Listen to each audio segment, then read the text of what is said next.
Καλησπέρα σας. Έχω προετοιμάσει την παρουσίαση μου στα αγγλικά, ελπίζω να μην σας πειράζει. So, greetings. My name is Markakis. I'm a maritime archaeologist, and today I will be presenting you my study titled Maritime Commerce, Naval Supremacy, and Piracy in the Peloponnese-Crete Strait, the island of Kythera. The study is part of a wider, ongoing geoarchaeological GIS-based assessment of the island's maritime history. But first, I would like to take the opportunity to thank the Ernst Kirsten Gesellschaft for their financial support that made this study possible. This study focuses on defining marine traffic parameters in the region, assessing the geostrategic value of Kythera Island, delineating its role within Mediterranean maritime networks, exploring the specifics of pirate activity in its waters, and assessing the impact of seaborne threats imprinted on the island's structural remains. The study is based on the investigation of textual, iconographic, and cartographic sources, published scientific research, present-day data, interviews of local mariners, and field observations conducted by the author. A GIS tool is a fundamental utility of this study, facilitating the investigation of spatial organization and relations, the extrapolation of information from cartographic sources, its cross-referencing with present-day data, as well as implementing the study's results into future research. Kythera is one of the largest Greek islands located off the southeastern end of the Peloponnese, with visual range on both the Laconian and the Cretan coasts. Kythera is one of the largest Greek islands located off the southern east of the Peloponnese, within visual range of both the Laconian and the Cretan coasts. In general, it is hilly and rocky, and its coastline is mostly steep and rugged, making for limited accessibility. Despite its semi-arid Mediterranean climate, the island is uncommonly rich in freshwater resources. It has a significant hydrographic network of torrents and several seasonal streams, which run through almost the entire island. Freshwater storages can also be found along its coastline, in wetland areas and coastal springs. Due to its location, the island is buffeted by strong winds from several directions. North-northeastern winds are predominant throughout the year, but strong western winds are also very common. As the island's west coast is exposed, they can be extremely dangerous. Also, the island's west and south coasts are strongly affected by dangerous swells. Combined with a mostly inaccessible rocky coast, they make for dangerous navigation. The island has only a few potent natural harbors and anchorages: Ocheles, Agia Pelagia, Kapsali, and Agios Nikolaos. However, none provide shelter throughout the year. As such, vessels are often forced to adapt to shifting weather and use harbors interchangeably depending on conditions. In general, navigation at the Aegean is defined by predominant north-northeastern winds blowing throughout the year, as well as northbound surface currents.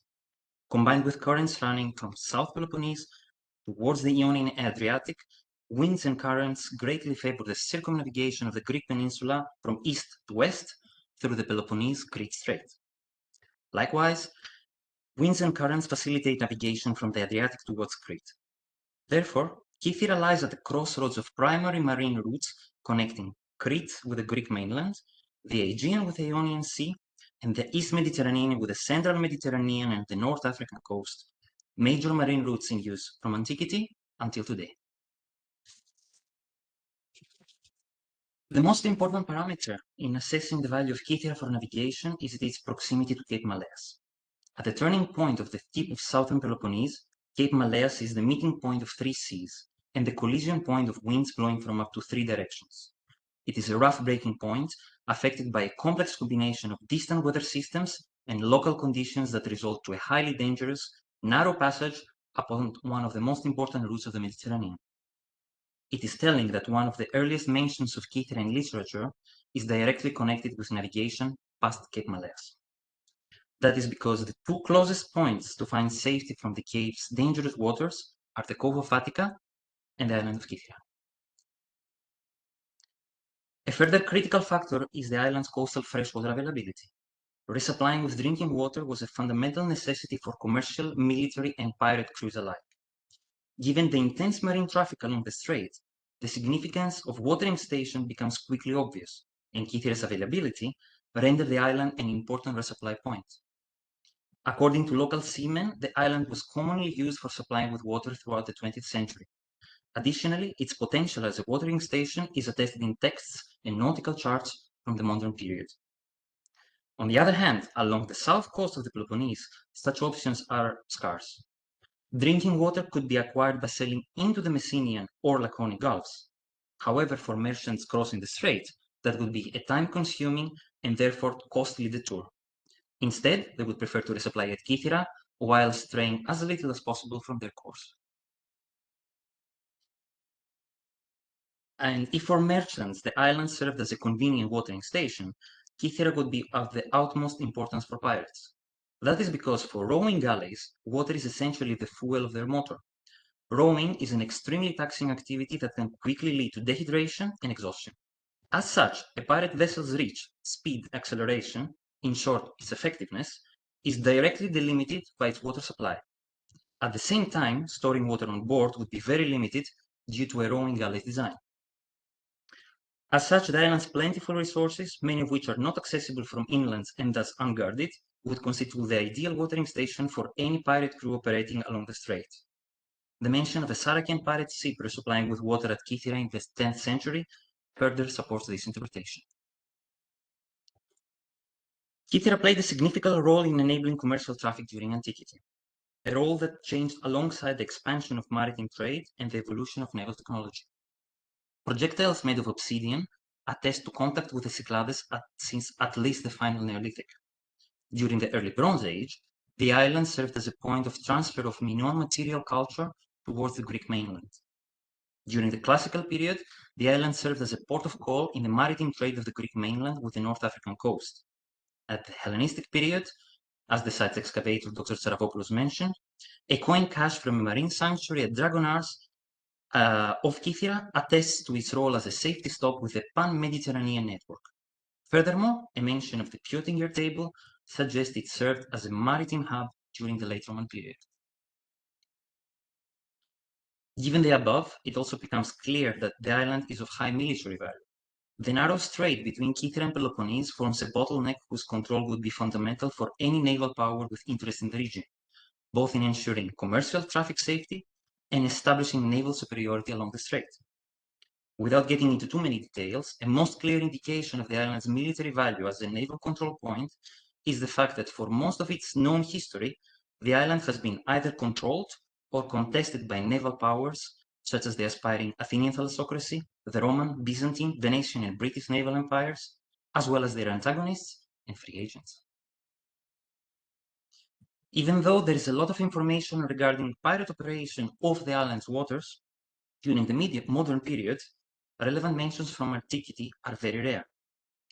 The most informative mention is a passage from Thucydides, which provides a rich context regarding the complex relationship between maritime commerce and piracy control in classical period Kythera, by directly identifying the island as a station of a trading route reaching from the North African coast to the Greek mainland, by signifying the threat that the island's location posed for the Laconian coast, and by attesting the activity of pirates upon that area, as well as their modus of operation during the classical period. But for the subsequent history of ancient Kythera, mentions in written sources are almost non-existent. Even though there is no concrete information on pirate activity at Kythera, two elements of interest should be mentioned. In the 2nd century BC, Sparta was used as a base of operations in consort with Cretan pirates. While the role of Kythera is unknown, Spartan influence on the island stops shortly afterwards. The following period of independence was terminated in 21 BC, when Augustus, in order to reward the Spartans for the raid at Actium, presented the island to a pirate's son, executed by Marcus Antonius. Given the scarce information provided by ancient sources, studying pirate operations at the passage is by default severely limited. What we do know from later sources is that the Kythera-Malleas passage was one of the most preferred ambush zones by pirates at the Greek seas.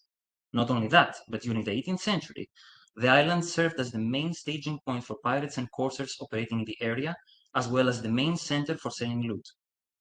But even so, despite all this information, we are still missing basic information on operational specifics, such as where, how, and when did pirate ships attack their prey on the passage.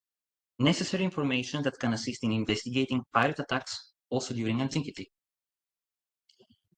However, in order to investigate how pirates probably operated on the passage in ancient times, quite some information can be extrapolated from the island's geomorphology, as well as the navigation conditions imposed by prevailing winds and naval technology constraints. In general, pirates would prefer to target easy prey, such as ships struggling on difficult navigation conditions. Bold and experienced sailors, pirates would know the waters much better than passing merchants. Also, they had the significant advantage of using small and agile rowed galleys, able to maneuver much better than bulky round ships. As such, instead of attacks at the open sea, where they could not employ those advantages, they would capitulate on difficult sailing conditions, such as dangerous coastlines and narrows, where round sailing ships would be forced to turn in order to avoid collisions, while also catching the wind. As such, the passage between Kythera and Maleas constitutes an ideal hunting ground. Turning into the passage from the north, even with moderate to strong prevailing winds, forces ships to a series of turns towards the coast of Aegia. With even stronger winds, all ships attempting to get into the coast are forced to seek shelter at Agios Nikolaos. Given the predictability of those scenarios, pirates would specifically target the passages towards those areas, depending on conditions. As for where those pirate ships could be stationed, another tactic that would be employed would be the use of hidden coves as ambush points. Realistically, there are few locations that meet the necessary conditions that would constitute an ambush point viable. Those would be a potent natural harbor or anchorage upon marine routes but at a safe distance from authorities, providing sufficient shelter from winds and swells, safe anchoring or beaching conditions, visual cover from passing ships while offering vantage points on incoming traffic, and finally, access to drinking water. The only locations meeting those conditions in Kythera are the coves of Routsunas at the northwest, from where pirates could monitor the northern passage along the Peloponnese coast, Rulea at the southeast, upon the east passage to Crete and the south passage, Vani and Melidoni at the southwest, upon the west and south passages. Of very high interest is the special case of the Dragoners, the twi'lets of the east coast of Kythera. The area is one of the few on the island that has benefited from intensive underwater archaeological research, and possible wreck sites have been identified in the area dating from antiquity. This concentration of naval remains is rather intriguing, as the location offers no connectivity to the island itself. Additionally, the Dragoner's rugged and jagged coast make for very limited accessibility. The significance of the location seems to be directly connected with the passage of Cape Maleas. That is because the area between them and Kythera forms a small but good anchorage where vessels are protected from the northeastern prevailing wind. This small shelter is of high value as it is the closest refuge for vessels incoming for Cape Maleas under harsh conditions. This is attested in nautical charts of the modern period and confirmed by present-day local fishermen. As such, the identified naval remains could possibly reflect failed attempts to seek shelter at the Dragoners. This possibility is strongly supported by the open-air maritime sanctuary located at the northern isle, Anti-Dragonera, where, after having found safety, sailors would offer their thanks for safe passage. A further element of interest is the identification of a yet unstudied fortified position at the southern isle, Dragonera. The structure has been interpreted as the ruins of a defensive position dating perhaps from the 6th century. But the location is perplexing. The rocky islet itself has no military value, has no resources, offers limited landing capacity, and is disconnected from the island. Even though it is located on a small hill as a monitoring point, it offers no advantage compared to the nearby hill of Pir.A, a much more potent vantage point directly across the site. A possible answer to the role of this enigmatic structure is that the shelter of Dragoners constitute an excellent ambush point. A pirate ship could safely drop anchor at the shelter under prevailing winds, remain hidden, and ambush incoming struggling ships, which would have no real alternatives. Its use as a pirate prowling ground is mentioned in sources from the modern period. Such an interpretation would also provide an additional reason for the multiple wrecks identified in the area, as possible victims of pirate attacks. As such, the presence of the coastal fort directly upon the isle would provide a feasible solution to this proposed pirate problem. Lastly, it is quite interesting that this assessment of potent attack zones and ambush points correlates well with a unique source from the late 18th century Kythera, a corpus of incidents at sea, often followed by pirate attacks off its waters, most of which are well within the operational radius of the mentioned location. Lastly, it should be also considered that apart from passing ships, the island itself could also constitute a target. As such, some information regarding pirate activity at and against Kythera can also be extrapolated from the island's settlement organization and defensive structures. The Minoan settlement at Kastri is located by the Bay of Agios Nikolaos, the island's most potent anchorage. During the Second Palace period, Kastri was one of the largest known settlements of its time in the Aegean outside Crete. Possibly reflecting a need for a more easily defensive location, at some point during the late Bronze Age, settlement focus was transferred inland to the nearby area of Paleocastro. The choice of the ancient city, naturally fortified upon a hill, but within visual contact of Kastri, seems to follow a widened pattern of late Bronze Age settlement retreating inland, possibly connected to seaborne raiding. The ancient city was inhabited from at least the later geometric until the early Roman period, and it is the largest fortified settlement on the island. But during the late Roman period, evidence suggests a shift back towards the coastline. Finds from Kastri demonstrate the existence of an important coastal community dating from the end of the 4th to the beginning of the 7th century. From the 6th century onwards, the coastal settlement of Kastri was fortified by a strong wall along the coastline, as well as a coastal fort that was later built at the promontory. As such, those remains suggest that during the end of the late Roman period, the island's coastline was increasingly threatened by seaborne attacks, eventually culminating at the abandonment of the coastal settlement in the 7th century. It is also worth noting that from that time onwards, there is no significant coastal settlement evident in Kythera until the 20th century. It is also very interesting that a similar pattern is exhibited at the northeast coast of the island by A.P.Pir.A, the island's second most potent anchorage. At the coastal side of Agios Georgios, surface pottery suggests occupation during the Middle Bronze Age. However, during the Late Bronze Age, remains suggest the rise of the close-by site of Vithoulas, located more inland, but still with the visual connection of Agios Georgios on an elevated hill. Remains suggest it was a major settlement, including evidence of megalithic fortifications. Surface remains also suggest that its occupation during the classical Hellenistic period on the 4th century. Interestingly, in this case as well, ceramics from the coastal side of Agios Georgios also suggest a shift back to the coast during the late Roman period. Finally, during the 9th century, a fortified enclosure was erected on the site, probably corresponding to a coastal fort supervising the strait.